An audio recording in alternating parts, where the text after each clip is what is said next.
Hello बच्चों, एक बार फिर से हम कक्षा 10वीं की हिंदी के संस्कृत परिचायिका के द्वितीय अध्याय का दूसरा भाग लेकर के आए हैं, जिसमें पहला चौथा श्लोक है।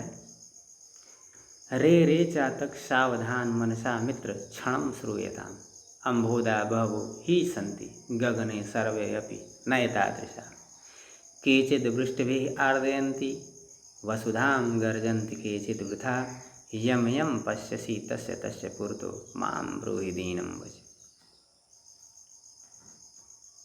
यहाँ कवि कहता है कि हे चातक सावधान मनसा मित्र,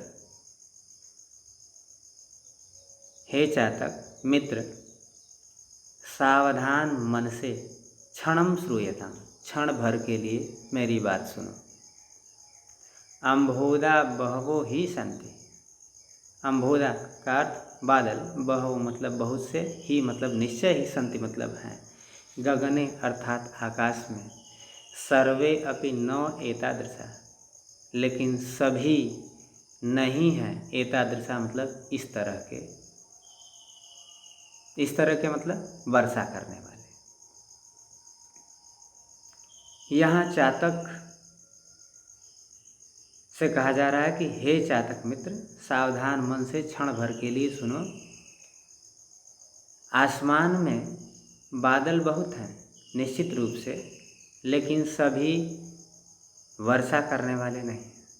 केचिद् वृष्टिभिः आर्दयन्ति वसुधाम, कुछ तो वृष्टिभिः वर्षा से, आर्द्रयन्ति भिगो देते हैं, वसुधाम मतलब धरती को, गर्जन्ति मतलब गरजते हैं, केचिद् वृथा कुछ व्यर्थ में ही। कुछ तो अपनी वर्षा से इस धरती को भिगोते हैं और कुछ व्यर्थ में ही गरजते हैं। यम यम पश्यसि तस्य तस्य पुरतो मां ब्रूहि दीनं वच। इसलिए यम यम पश्यसि जिस जिसको देखते हो, तस्य तस्य पुरतो उसके पुरतो मतलब सम्मुख, मां ब्रूहि दीनं वच मत बोलो, दीनं वच दीन वचन। अब यहाँ मूल कथन या मूल बात समझ लीजिए। चातक पक्षी जो होता है उसकी अपनी यह विशेषता है कि वह वर्षा ऋतु के स्वाति नक्षत्र में होने वाली वर्षा के जल को ही धारण करता है या ग्रहण करता है, अर्थात वह साल भर प्यासा होता है और इस नक्षत्र में होने वाली वर्षा के जल को ही पीकर अपनी प्यास बुझाता है। और दूसरी तरफ यह भी है कि वह ऊपर से आती हुई बूंद को ही ग्रहण करता है, यदि वह जमीन का स्पर्श कर लेती है तो वह उसे नहीं पीता है। ये उसका उस नक्षत्र की वर्षा के प्रति विशेष प्रेम होता है कि वह उसे ही चाहता है और उसी को ग्रहण करता है। तो प्यासा होने के कारण उस नक्षत्र में जब बादलों का समूह आता है तो वह लगातार उनकी तरफ देखता है कि शायद कोई बादल बरस देगा। तो इसलिए कवि ने ऐसा कहा कि हे चातक मित्र सावधान मन से मेरी बात को सुनो। गगन में अर्थात आकाश में बादल तो बहुत हैं, लेकिन सभी ऐसे नहीं, अर्थात वर्षा करने वाले। केचिद् वृष्टिभिः आर्दयन्ति वसुधां गर्जन्ति केचिद् वृथा, कुछ तो अपनी वर्षा से धरती को भिगो जाते हैं और कुछ व्यर्थ में ही गरजते हैं। यम यम पश्यसि तस्य तस्य पुरतो मां ब्रूहि दीनं वच। इसलिए जिस जिसको देखते हो उसके सामने दीन वचनों को मां ब्रूहि मत बोलो। यहाँ एक सामान्य व्यक्ति के लिए कहा गया है कि इस बात को ध्यान में रखो, जीवन में अपनी मान और प्रतिष्ठा का ख्याल करते हुए या अपनी ज़बान को महत्व देते हुए यह ध्यान रखें कि मांगें उसी से जिससे यह उम्मीद की जाए कि यह निश्चित रूप से हमारी बात का ख्याल करेगा, अर्थात उसकी इज्जत करेगा और जो कुछ मांगा जाएगा होगा तो वह देगा। ये नहीं कि मांगना ही है तो सबसे मांगते ही चलें और जो ही न सो, क्योंकि देने वाले सभी नहीं होते हैं। इसलिए ज़ुबान उसी व्यक्ति के सामने खोलें जो आपके ज़ुबान की कद्र करता हो। न वै ताड़नात् तापनात् वह्नि मध्ये न वै विक्रयात् क्लिश्यमानो अहमस्मि सुवर्णस्य मे मुख्य दुखम तदेकम यतो माम जनाः गुंजयाः तोड़यन्ति। यहाँ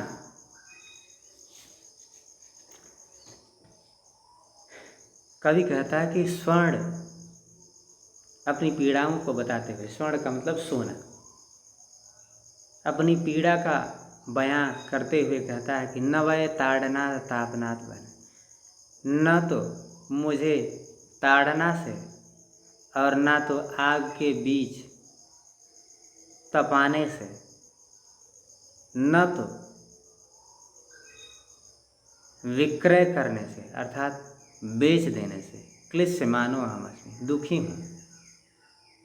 अहम मैं, क्लिश्यमानो अस्मि अहम, मैं दुखी हूँ। न तो मैं पिटाई करने से दुखी हूँ, ना तो आग में जलाने से दुखी हूँ, ना तो मेरी बिक्री हो रही है इसलिए दुखी हूँ। सोना कहता है कि मुझे इस बात का दुख नहीं है कि मुझे पीटा जाता है, अर्थात आभूषण बनाते समय एक जो स्वर्णकार होता है वह उसे आकार देने के लिए तमाम प्रकार से पीटता है और उसके स्वरूप को थोड़ा सा तरल करने के लिए आग के बीच जलाता भी है, और जब वही एक सुंदर आभूषण के आकार को धारण कर लेता है तो उसे बेच भी देता है। तो उसी बात को यह स्वर्ण कह रहा है कि न वै ताड़नात् क्लिश्यमानो अहमस्मि न तापनात् वह्नि मध्ये न वै विक्रयात्। ना तो मैं पिटाई करने से दुखी हूँ, ना तो आग के बीच जलाने से दुखी हूँ, और ना तो मुझे बेच दिए जाने से दुखी हूँ। सुवर्णस्य मे मुख्य दुखम तदेकम, मुझ सोने का, सुवर्णस्य स्वर्ण का, में मुझ सोने का मुख्य दुखम तदेकम तो एक है। मुझ सोने का मुख्य दुख तो एक यह है, एक है, यह तो माम जनाः गुंजयाः तोड़यन्ति, कि या क्योंकि, माम मतलब मुझे, जनाः मतलब लोग, गुंजयाः तोड़यन्ति गुंजा से तोलते हैं अर्थात घूंघची से। अब यहाँ समझ लीजिए, जब सोने को बेचा जाता है तो उसके तोलने में रत्ती नामक पैमाने का इस्तेमाल किया जाता है, और रत्ती का वजन जो होता है वह घूंघची के वजन के बराबर होता है, यानी कि उसको घूंघची से तोला जाता है। तो सोने का यही दुख है कि मुझे इस बात का दुख है कि मेरी तुलना घूंघची से होती है, अर्थात एक निम्न प्रकार की वस्तु से। यहाँ इस श्लोक का मुख्य कथन यह है, यहाँ रखा तो सोने को गया है, लेकिन सोना किसका प्रतिनिधित्व करता है? एक व्यक्ति या उस मनुष्य का प्रतिनिधित्व करता है जिसे जीवन में बड़ी बड़ी कठिनाइयों से कोई दुख नहीं है। दुख इस बात का है कि लोग उसकी तुलना उससे भी निम्न प्रकार के व्यक्ति से करते हैं, अर्थात उसकी समानता किसी ऐसे व्यक्ति से समाज में होती है जो निहायत ही निम्न और नीच प्रवृत्ति का है। अगला पद देखें। रात्रि गमिष्यति भविष्यति सुप्रभातम भास्वानुदुष्यति हसिष्यति पंकजाली इत्थम विचारयन्ति कोश गते दुरेफे हा हंत हंत नलिनी गजोज्जहार। रात्रि गमिष्यति भविष्यति सुप्रभातम, रात्रि बीत जाएगी, चली जाएगी। भविष्यति सुप्रभातम, भविष्यति मतलब होगा, सुप्रभातम मतलब सुंदर सवेरा।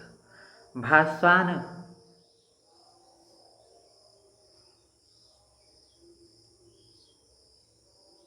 भास्वान उदेश्यति हसिष्यति पंकजाली। भास्वान मतलब सूर्य उगेगा, हसिष्यति पंकजाली और फिर से यह कमलों का समूह खिलेगा, मुस्कराएगा। इत्थम विचारयति कोश गते दुरेफे, ऐसा विचार करता है कोश गते दुरेफे, कोश के भीतर बैठा हुआ दुरेफ भ्रमर। हा हंत हंत, लेकिन हाय दुख है। नलिनी गजोज्जहार, उसी समय उस कमलिनी के समूह को ही हाथी जड़ से उखाड़ देता है। कहने का तात्पर्य है कि इस बात को समझें कि कमल रस का पान करता हुआ भ्रमर यह भूल जाता है कि सूर्य डूब रहा है। उसके रस में तल्लीन हुआ भ्रमर को पता नहीं चलता कि सूर्य डूब गया और वह कमल बंद हो जाता है। उसमें बैठा हुआ वह सोचता है कि इस कमल को बेध के निकल जाऊं या छोड़ दूं, और ऐसे में उसे यह सोचता है कि इतने सुंदर कमल को क्या बेधना। आप समझ लीजिए कि वही भ्रमर कठोर से कठोर काठ को भी बेध देता है, लेकिन मोहवश उसे वह बेधता नहीं है, यह सोच कर के कि यह दिखने में इतना सुंदर है, इसे छेद करने का क्या फ़ायदा। रात्रि तो बीत ही जाएगी, फिर से सवेरा होगा और फिर से यह कमल खिलेगा ही, तो आराम से कल सुबह में इससे बाहर निकल जाऊंगा। ऐसा उस कमल के भीतर बैठा हुआ, कोष में भीतर बैठा हुआ जो भ्रमर है वह सोचता है। लेकिन अचानक बड़ा दुख है कि हाथी आता है और उस कमल नाल को जड़ से ही उखाड़ देता है। यह श्लोक अन्योक्ति दर्शाती तो उस भ्रमर के लिए है, लेकिन वास्तव में यह कथन एक व्यक्ति विशेष के लिए है, जिसमें एक साथ दो उपदेश किए गए हैं। एक तो यह कि आप यह समझ लें कि जरूरी नहीं कि आप जो सोच रहे हैं वही हो।